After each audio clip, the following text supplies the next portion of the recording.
With more stories of real-life courage from overseas. 999 International Rescue.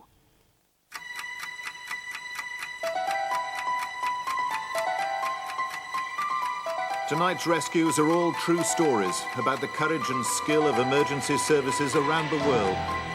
All of them are based on pictures taken at the time of the world's most dramatic rescues as they happened.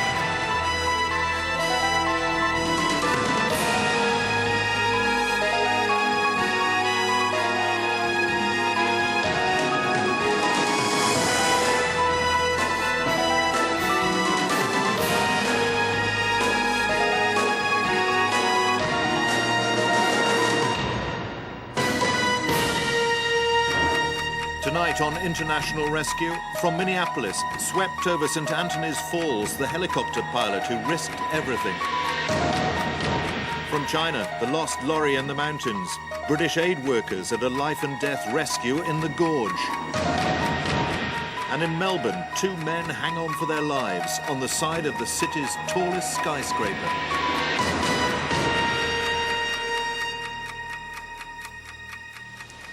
This is the Mississippi, the longest river in America and one of the busiest commercial waterways in the world. Here as it flows through the center of Minneapolis, it drops about 50 feet over a couple of hundred yards or so to form the Upper St. Anthony Falls. This is known as the spillway. Some 60,000 gallons of water a second are forced through concrete posts.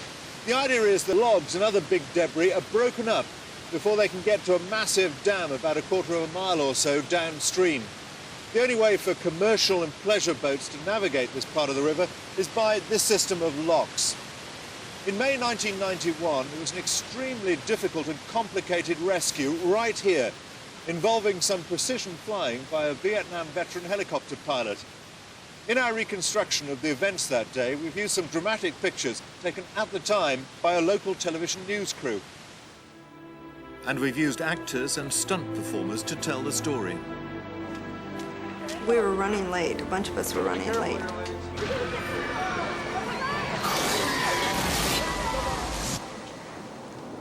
And we were supposed to have 15 or 20 people on the boat that day.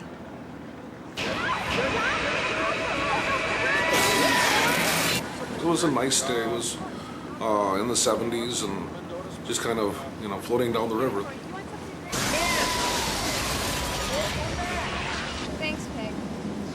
Oh, this feels great. We're gonna have a picnic. We had a great big cooler, $80 worth of food, goodies, and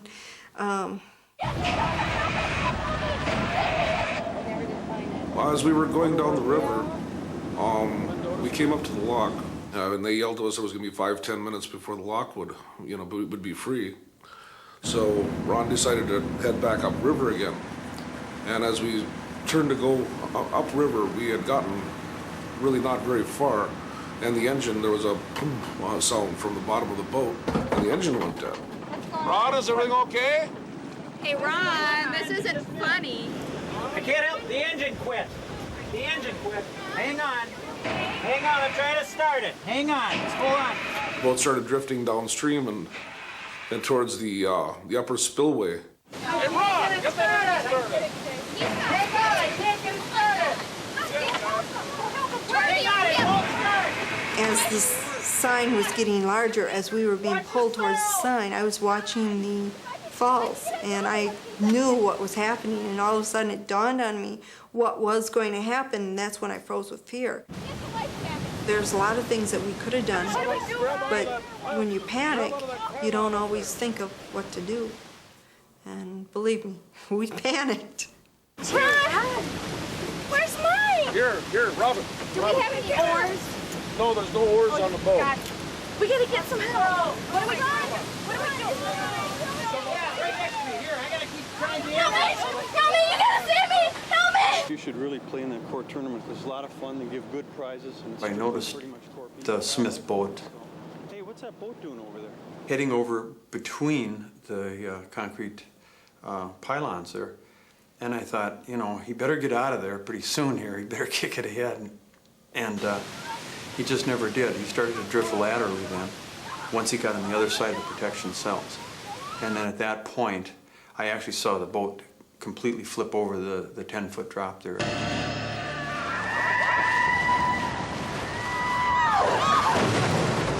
was at that moment that all fear gripped me, because I mean, I thought, oh God, I've never seen a boat go over, so. The lockkeepers immediately raised the alarm. Anderson at Upper St. Anthony Falls. We have a water emergency here. One of the first people to get moving was a local helicopter pilot. The TV station called in and said they had a boat had gone over the dam and there were some people hanging on the logs. We looked at each other and says, well, let's go. So let's get the harness, dispatch the small helicopter, they can take the photos, and we'll go and see if we can be of help. Minneapolis dispatch is Ranger 5. It's equipped We're on scene if you need mainly for doing executive charter, but mine is more equipped to do TV work, because we're contracted to a TV station. It's not equipped for search and rescue. The first news pictures show John, who's 21 stone, and Peggy Paniak stranded. And it happened so quick that it was just all of a sudden, Peggy and I went one way onto the tree, and Robin got washed across the boat over to the other side of the boat. She was screaming and crying that we're all gonna die. Robin Clark was out of sight of the news cameras. She's played here by a stunt woman. Eventually, I lost my grip because my hands were so cold and so frozen. And, well, I went down the spillway, the next spillway. And she got washed away and went bobbing on down the rapids, and the only thing I could think of was that she was dead. Got a big picture of the lower falls that I'd seen, for years. Came into my mind, and all those slides down and it goes crunch, and and I'm going, well, she's dead. It just all went boom right through my head. I didn't know what was ahead of me. I just feared being mangled and left in pain, kind of bruised and kind of ripped up. I just dreaded the pain. Robin disappeared without trace. John and Peggy were being pounded by the full force of the Mississippi. My knees were just shaking really bad, And I thought, I gotta go back. I can't do this. And at that moment, just shortly thereafter, Gino Comeric, the first firefighter in the scene, he came bounding right out to me, and then we both proceeded out to the end of the wall. I saw two people down there still. So when I saw that, I threw the rope down. There was a lifeline with a regular life ring on it. I felt that they had no strength left, and if they did go unconscious, just the body weight would hold them into the ring. I'd say this all took about 25 minutes, maybe a half an hour, and we were 40, I believe they said the water was 42 degrees that day. So we were getting fuzzy. We were starting to get hypothermic, but they pulled Peggy up relatively easily. At one point, I found myself getting kind of short-fused, So I kept waving to the helicopter, and then they, or Jerry, or I forget who, but they waved him off. I basically waved him off because his rescue wouldn't work at that time. The boat was too close to the retaining wall, so I waved off the helicopter because I knew it was impossible for him to get down so close without hitting his blades. They started pulling me up. They were pretty damn strong. I'm about 300 pounds. And then I got my foot wedged onto the log and pushed and and that kind of threw me sideways so that my back was to the spillway. And the life jacket got pulled into my throat. And that was the first time that I felt any kind of panic at all. We got him right up to the very end, but we couldn't yank him over. And the silly reason we couldn't yank him over is because his life jacket was caught on a steel rod. They were doing what they could do to grab onto me and pull up and so on. But I was getting hypothermic and I was starting to get fuzzy, and I was just like, to hell with this.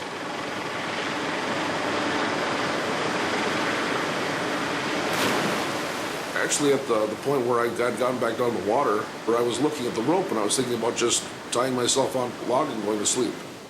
I figured then it's their problem. So when John Fish fell back in, we turned around and noticed that the sheriff's boat was trying to dock at the catwalk and to bring another person, more rope in. But at that time, one of their engines cut, and the current started to take the boat over the dam. Then I look off to my right, and a boat's coming over the spillway, and I thought, great, they're coming to get me. I thought they'd figured out a way to save us. It just exemplifies how dangerous it was there. We had a situation that just turned ugly. Then I realized that there was nothing we could do at that moment, so I waved to the helicopter to come on in. When Gino signaled me to come in, I had to think of what I had to do to get in there properly. I'm sitting on the right side of the helicopter, and from the right side of the helicopter, I have a blind spot to the left underneath the skid. I can't see. So Jerry was directing me to that point where I was right over the victim. And I had to keep it exactly where the last point in which he told me to keep it. All the time trying to get the helicopter into position and not letting it go back because of the depth perception of the water. As water rushes over, when you look down, you have almost like a vertigo. So you have to look at something like the bridge. So I looked at the bridge. And the flying was absolutely incredible. He's keeping the blades inches above the water of the spillway, and there's water curling up, and there's this 300-pound guy climbing up on the side of his helicopter, and he kept it solid. He risked his life and his helicopter to come in and get us. It was just unbelievable. I didn't think that they could get that low and that close to that raging water. If he just made one mechanical, slightest error, I mean, you know, we're history, because we'd be chopped meat, because the blade would have decapitated all of us easily and probably killed them. And I mean, it could have really been a bad disaster. You know, I'd been in the cold water for so long that my muscles were literally locking up, and I started losing all my energy. It was just like, I was reaching the end.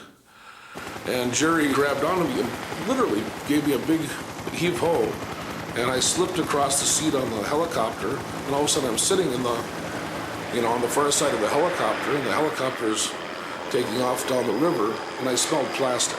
It's like my face went into the plastic, and I started smelling plastic on me. That's when I knew I was safe. It's just like, oh, civilization, it's all plastic. Okay, there we go. Lower St. Anthony Falls. A quarter of a mile downstream at the dam, there was now very little hope for Robin Clark. Well, they gave us a call, Did anybody go over the falls? telling us that somebody was coming through, a body was. We didn't think that person was going to come through alive because of the embankments. So we were basically looking for just a body. I was caught at the end of the spillway, spinning, and then eventually I lost all feeling. And I literally thought, I was ripped in half. There was a flash of light, and there's a wall between heaven and earth. And I have a feeling that I went through that wall.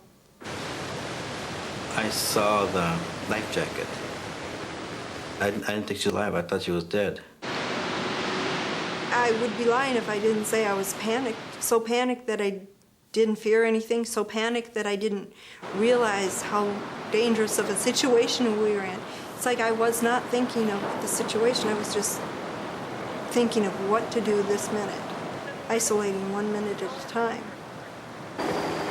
Back at the falls, Roger Greenham was now rescuing the crew of the wrecked police launch. In all, he had to perform this terrifying manoeuvre 4 times. But it was all too late to save the owner of the pleasure boat. His body was later recovered from the river. If they wouldn't have been there, I'd be dead. There's no doubt about it. There's only so long we could have held on in that water. A lot of times someone says, hey, you really saved my life, and it's not like that. It's, they saved our lives, This was a circumstance where they couldn't have practiced for. This is a one-time shot type thing. And they all did an incredible job. I have a feeling, these guys are spiritual, and, the higher power talked to him a little bit too. Because the higher power, I think, really played a lot into this whole situation.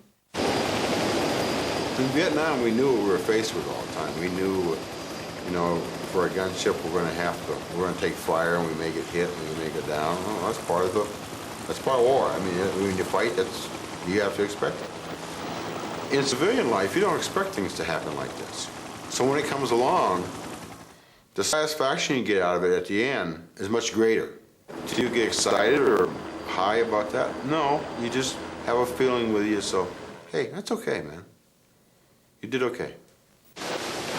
All that was left now was the wreckage of the two boats, and the Mississippi claimed them as its own.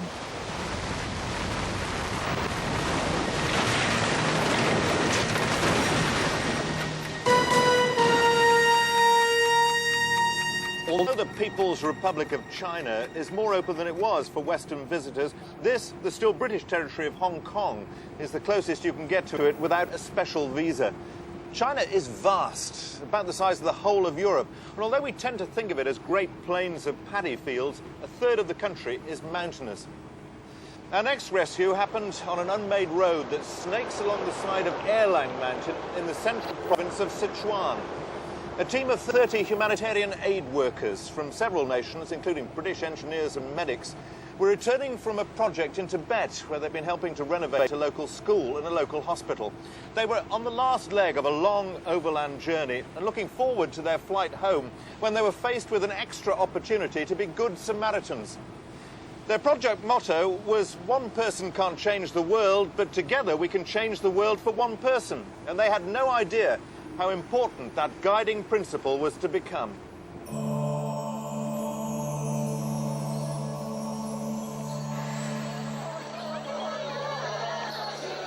For us to be able to go over there and to improve in some small way their standard of living, there's a certain amount of satisfaction. We'd completed the task. For most people, I think they were feeling a little bit homesick, ready to return and to pick up pieces at home. We'd actually achieved what we wanted to achieve and a bit more. And I must say my thoughts were about getting back home, seeing the family, getting back into the practice. The whole of the team, all the engineers and the doctors and everybody present, to make a small contribution and a present to you by enabling you to use your rich resource of the sunshine to pump clean water from the stream to the hospital, and also to use the same sunshine to heat the water so you can have a nice shower.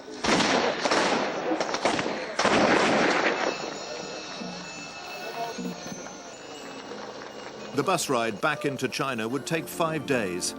Plenty of time to video these people and places very rarely seen by Westerners. Their journey would take them through the treacherous Erlang Pass, 12,000 feet high. I scared the life out of myself, actually, when I read the Lonely Planet Guide, and it described this road as one of the most difficult and dangerous roads in the world. Prior to going onto the path, we had to stop because somebody was feeling unwell, and during that time, 1 or 2, 3 or 4, perhaps lorries passed us, and that in itself was quite significant because had we gone onto the pass, we may have been ahead of the convoy and never come across it. The pass should have been long closed to be cleared for traffic to come the other way, but because people knew that we were coming, the pass was kept open. There was a certain apprehension that the trip and the events of the trip were not really over, and it was yet something that we needed to do. And so when we came across the accident, that was almost a fulfilment of some of those feelings. There had been a breakdown. A timber lorry had shed a wheel and was blocking the road. There was a little knot of people looking forlornly over the side of the mountain. And to my horror, I was told that a lorry had just tumbled over the edge of the mountain.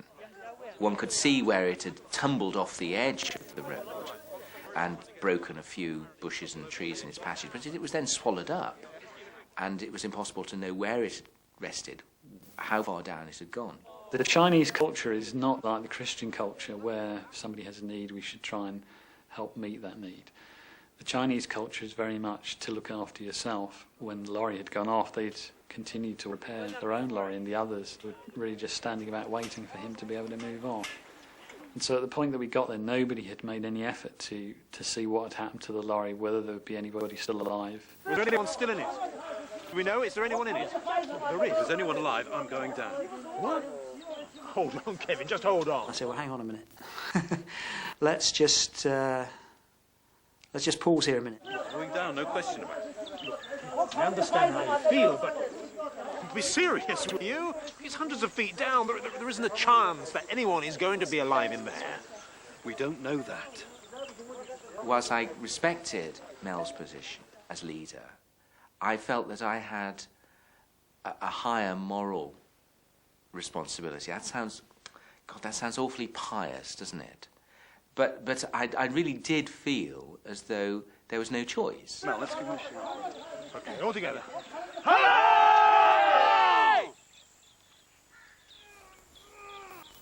Yes, a voice. We heard some very, very faint, very tortured sort of cries, eerie cries, really. And I thought of the story of the Good Samaritan. You cannot, as a Christian, leave somebody in desperate straits and not try and do something to help. I'm going down. Who's coming with me? Let's go. I had some very brave doctors who were willing to go down and see what had happened. But what will their wives say to me when I bring their bodies back in some body bag and say, oh yeah, they were very keen to get off down there, they did their best, but I'm afraid they died, they fell down the side of the mountain. Kevin Ilsley was the first to begin the 700-foot descent. I had an emergency kit, and I knew that I got drugs, including intravenous anaesthetics. Said you should come, right? Okay. If they weren't killed, then the least we could do was relieve their pain. Also in Kevin's party was Arne Brandseiter, a Norwegian doctor who spoke fluent Chinese, and other volunteers. They're all played here by actors. At the same time, 2 Chinese survivors from the crash were making their painful way back up to the road. They'd been thrown free as the lorry plunged down the gorge, but their driver was still trapped in the wreckage. Kevin and the others had been climbing down for around 30 minutes when they found what they'd been looking for. It was a daunting sight. Come on, man, up! I found it. Over here, quick.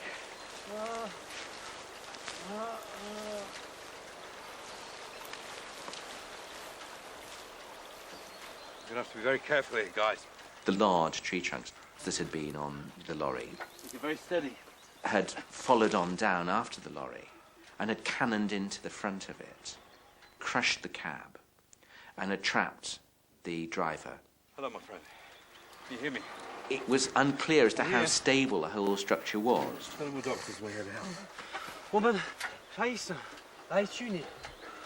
He was sort of drifting in and out of consciousness, and he was in pain.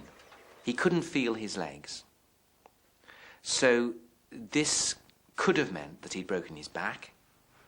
It could have meant that he'd broken his legs. It was difficult to know how much blood he'd lost because of the crushed metalwork.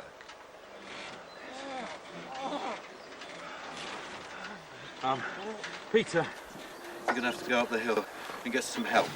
All right. All right, my friend. The most natural thing to do was to say a prayer. We had found him.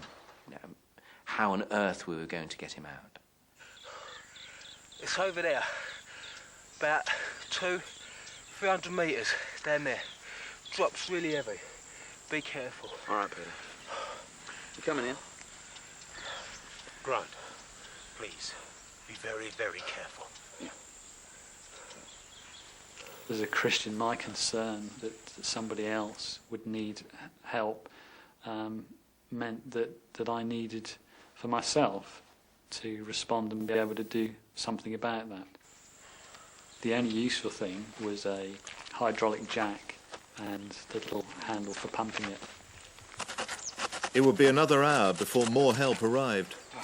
We wanted to get prepared so that we didn't have any delays, assuming that we would get him out. Put the pole through the sleeve. The least we could do was make a stretcher. Arnie had done his military training and remembered that out of anoraks that were zipped up and putting the arms inside the anoraks, using them as channels for the poles, Right. you could make a sturdy stretcher. Hello! He's trapped by his feet. Take a look.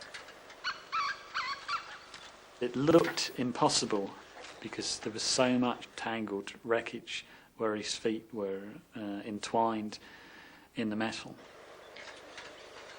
What are we gonna do? Gotta free his legs. What if we can't? Can't free his legs. We'll have to cut off his feet. The worst possible scenario was that no matter how hard we tried, the legs would stay stuck. It didn't really seem to be an option just to leave him there. So the final option would have been to remove him and leave his feet behind. We had enough surgical equipment to do it, except for the saw, which we'd need to go through the bone.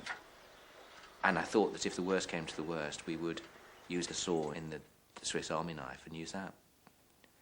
The other option was to have a go and try and jack the metal apart and try and do something to move the metal far enough apart to try and release his feet. My concern was that in jacking the metal apart we'd have to lift the log to some extent and that could dislodge. He was in a considerable amount of danger because he was actually working underneath the logs. Had they shifted, there's no doubt that he would have been taken with them. Let's give it a go.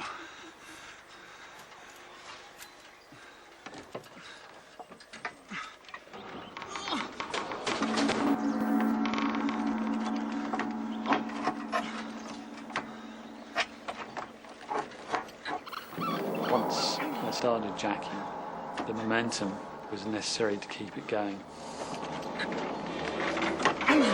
It was an all or nothing job, really. The huge log was balanced precariously over him. Grant had to work carefully as well as quickly, and at 12,000 feet, every move was exhausting. At this point, the two Chinese volunteers felt they weren't doing enough to help the rescue attempt, and so one of them decided to move into a position where he might be more use.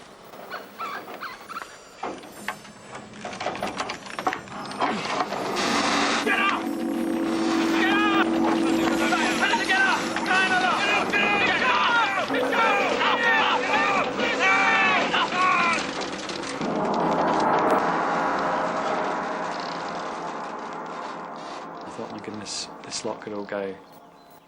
My heart sank, and I probably at that point was the most concerned I'd been.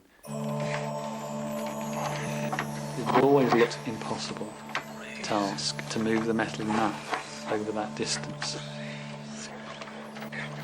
And that's why I felt that only a miracle could really do it. Keep going, Grant. Please!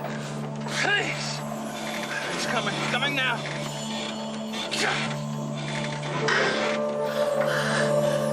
Go on! Try, pull him now! Go on! That's it! Wally, come on!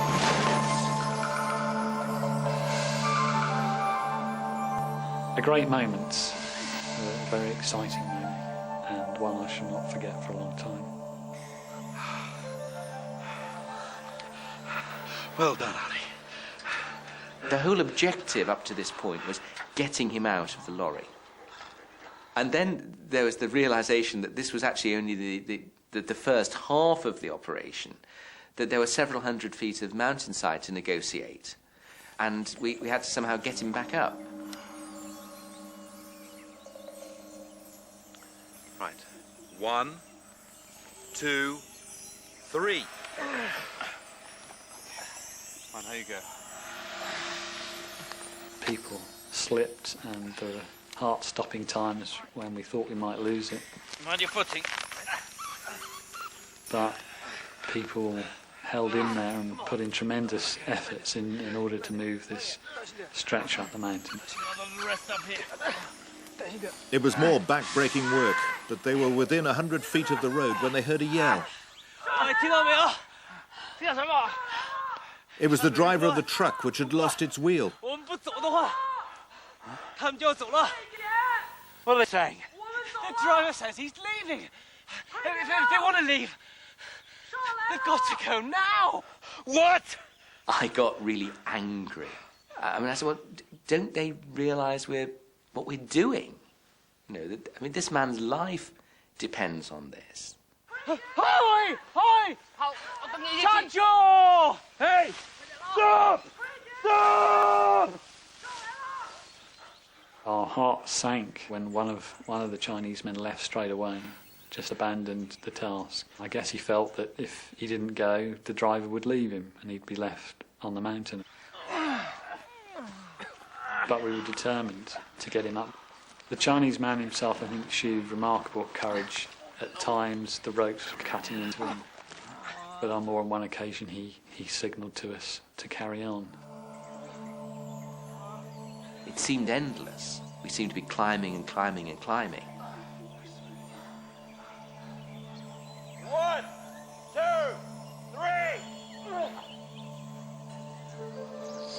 3. It was a tremendous sense of relief to see the people on the road and to sense their excitement and their relief at seeing us emerging from the undergrowth.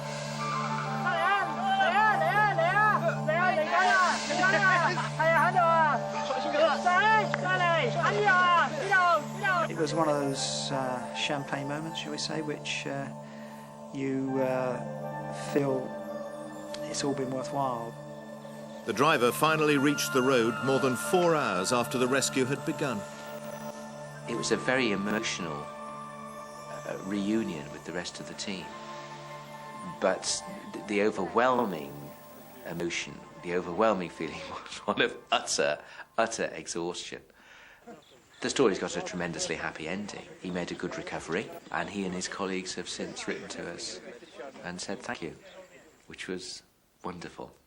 You should understand that we wouldn't be in this world now if you and your colleagues didn't realise that we'd had that terrible accident and you came to save us so bravely.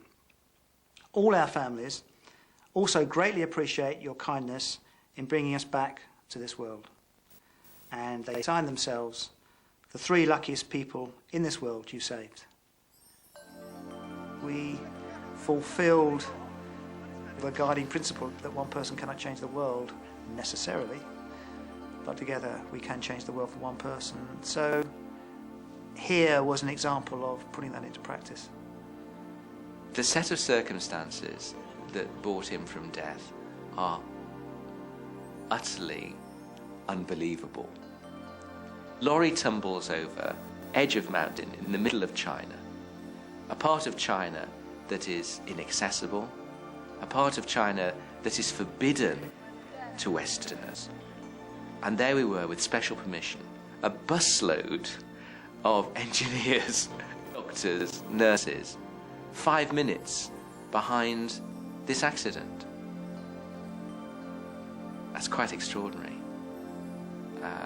I know that many members of the team see it as providential, and it's hard to disagree with that.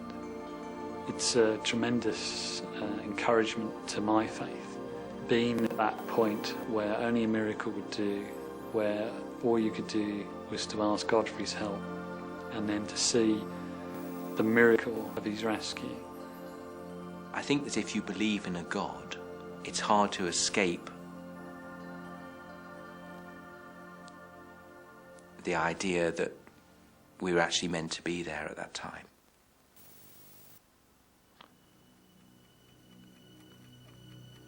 Who knows?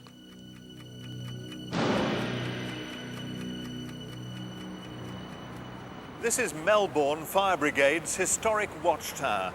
In the 19th century, it was by far the tallest building in the city, and the firemen would stand up here and raise the alarm if they saw any sign of fire.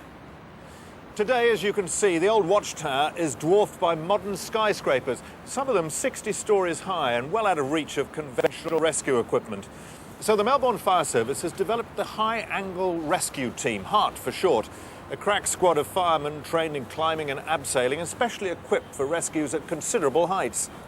Until 1992, the team had no chance to prove itself. But in February that year, in full view of the television news cameras, it swung into action to try to rescue 2 building maintenance workers who were literally hanging on for their lives. That night before, I couldn't sleep. Sort of like you call it a premonition, if you like. But I was just worried. I've never been worried before. You think, oh, I'm going to die now, why? I've got so many other things I want to do, and praying and just thinking your family.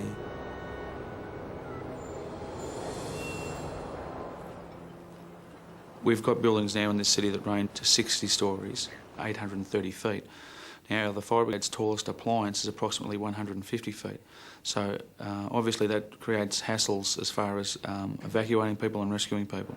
So we base the whole system on rope-assisted rescue. Chest harness, buckles. The people are volunteers. Once they're selected, they undertake a 20-day course. Carabiner, figure 8. They are trained to actually descend and ascend buildings of up to 50, 60 stories, which is about 800 feet. 400 feet above Melbourne, Darren Matthew and his young apprentice, Johnny Villiani, were carrying out some early morning maintenance work on the tallest skyscraper in the city. They're played here by actors. It's looking good there, Johnny. Just about done. A little bit more to do here. We'll keep that right the same. I've never been on a swing stage over 51 levels, so there was just that little bit of uncertainty in my mind. I don't mind heights. They don't scare me, you know. You go up there, do the job. Once you've got your mind on the job, the height really doesn't matter. That's a fair way up, isn't it? It's a long way up, but nice view. At that time, I think he was only 20. He'd only been working in the company for a year. You know, you can look back now and say, yeah, probably John wasn't the man to go up there. I know when I look over a building, it sort of has that feeling like it's trying to suck you off the building. And you think about that, but your main concern is the safety of the other people, and you're always looking out for things that could go wrong. So you tend not to think about the heights, and after a while, it doesn't matter whether you're working on 5 stories or 50 stories, you can still sustain the same amount of damage if you're forward. Thanks, Mark. Come back up. We'll go down to the next level, so when I give you a yell, we'll lower that motor down. All right.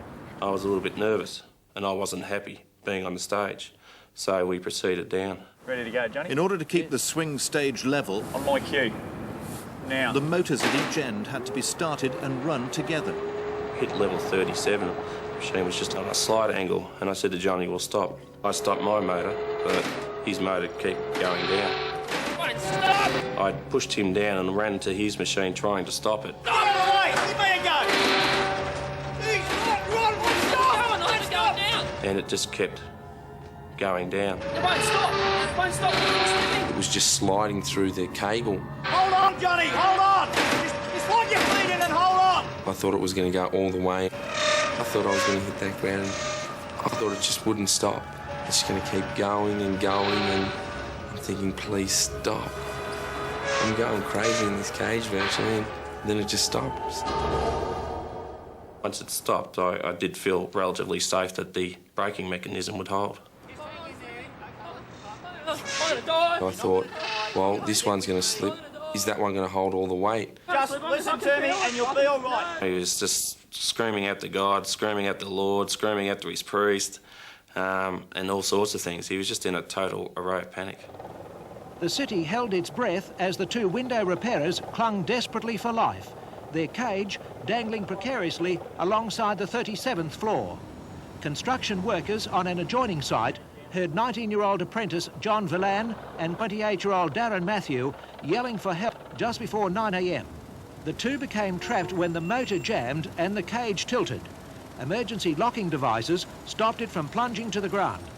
Office workers in the 50-storey skyscraper watched horrified as the men tried to keep their balance. Just hook your feet in and hold on and sit tight. They'll come and get us, all right? No. You can do it, mate. Come on. It's not that hard. My mind was just totally on John, to be truthful. I didn't worry about the position that I was in. I was comfortable. I knew that the fire brigade and necessary authorities were on their way, and it was just a matter of calming John down. This was the team's first call. In fact, the team had never been officially commissioned, so really we were being asked to perform a task before our due date. When I saw it, I was immediately concerned about the angle of the swing stage and what was going on in that cage, and I knew it was going to take a bit of time to get to them. The cage at the end wasn't filled in, therefore if Johnny had slipped at any point of time, he would have gone straight at the bottom.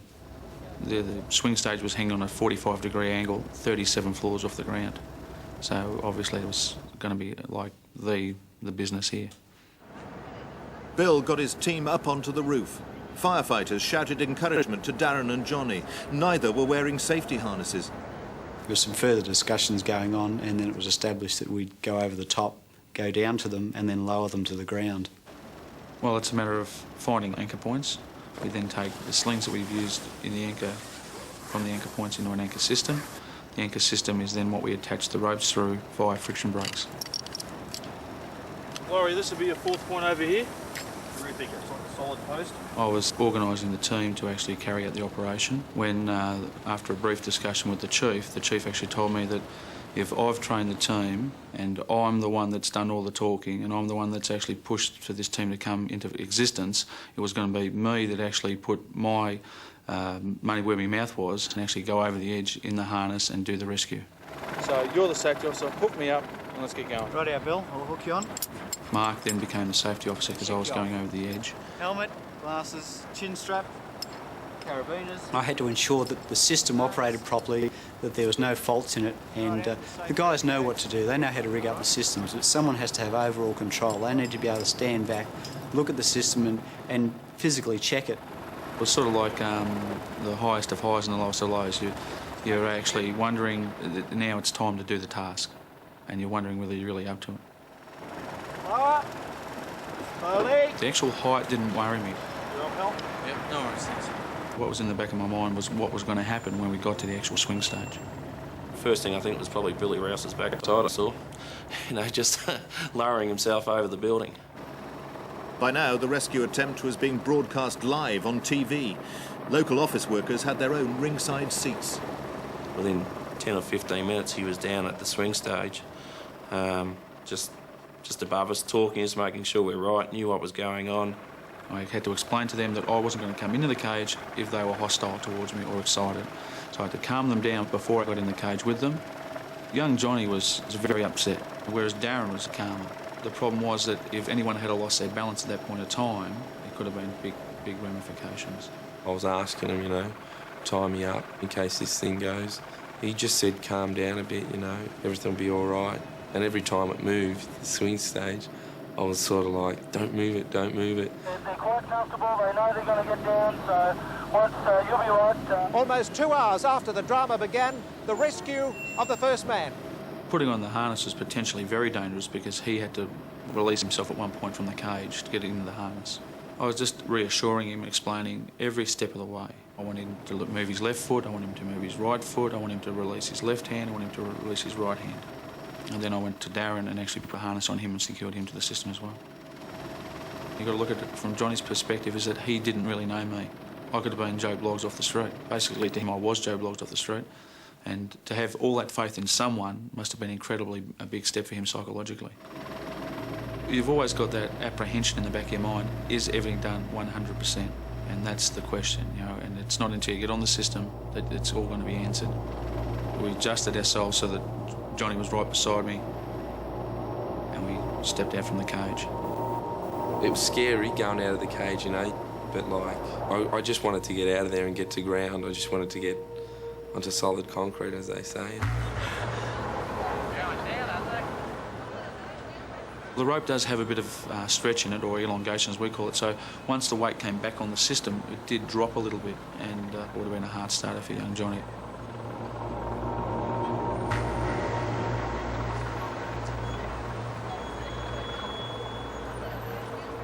was a relief for me to get Johnny off the boat. You know, I could relax a little bit after being there for 2 hours. On the way down, I just thought, I'm going to hit the ground soon. I'm 20 stories, 19. I was counting every story down. All of a sudden, we're just on the ground, and it was great when I was on the ground. Yeah, it was a pretty good feeling, but I wanted Darren down there with me as well. So then I knew both of us were safe because, you know, we both were in it together. So I thought, oh, well, if one's down, the other's got to come down. And there was a guy standing next to me with a mobile phone. I said, excuse me, can I borrow your mobile phone? He says, yeah, sure. So I rang up my wife, and I'm sitting on the edge of this 55-storey building. And I said, hi, how are you? And she goes, what are you doing? I said, well, I'm just about to jump off the top of this 55-storey building. I said, turn on the news. She goes, oh, that's nice, dear. And she hung up. Well, she turned on the news and nearly freaked, apparently, so she's ringing up her mum saying, my God, you've got to turn the TV on. Mark's about to jump off this building. They're now going to lay all the ropes out. They reckon if they do achieve a second rescue within the hour, they'll be doing pretty well. I was quite happy to go. It was an experience you probably won't get another job like that in another 10 years. I looked up, and there was Mark coming down on his rope. And it was about the same time he's got to me. It was a bit nerve-wracking in the fact that I had to put him into my system and take him off what he was on. So I had to be 100% sure that nothing was going to go wrong. I checked it at least 3 or 4 times, and I went over it and over it and over again. He took 20 minutes over those checks. Mark said, right, are you ready to go? I said, right. He said, do you mind standing up on the boat? Yep, not a problem. Mark went over the boat first, then I rolled over off the boat, and there we are just bouncing on this rope until I felt comfortable, and then we're on our way down. I must say that the people in the building were very reassuring. So I just hung back to be truthful, and I just waved back. They waved to me, I waved back. I was trying to make light of it because he was fairly relaxed at this stage. And, you know, pointing to the girls, all the girls were waving. There was TV cameras everywhere. There was 4 helicopters flying around. So I told him basically he was going to be a bit of a celebrity and get his face in all the papers. And I don't think he wanted to be on TV. He was a bit apprehensive about that. The worst feeling I've ever had was going out and fronting the media. I just thought, oh, there's going to be 1 or 2 film crews. I've opened up these doors and there's 100 people there. You know, stations, radio stations, TV stations. Just hit me. It was just amazing. And I think the Prime Minister that day was in Melbourne. I took the first 6 pages of the newspaper from him. I went out through a back door, just got into the car and I went home. I just drove home. And it was, you know, just thanking God that I'm okay.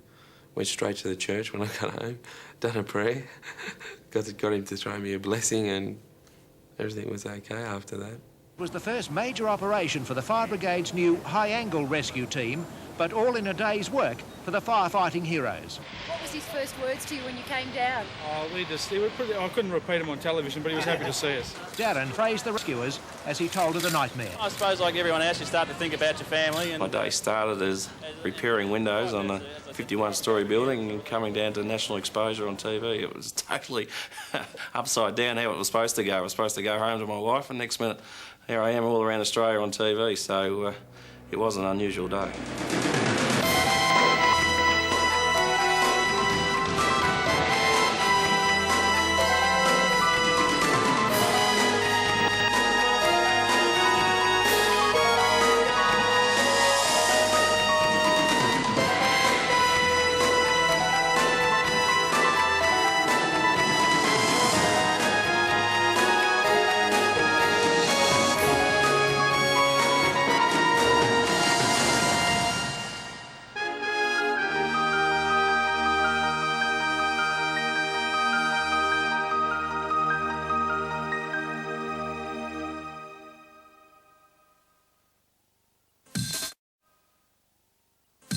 A nightmare world of science fact, the insect battle zone.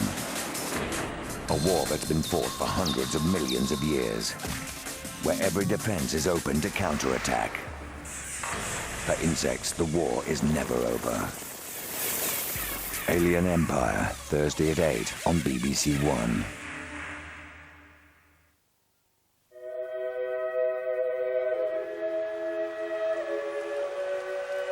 Only 1 month ago, Scotland were being written off.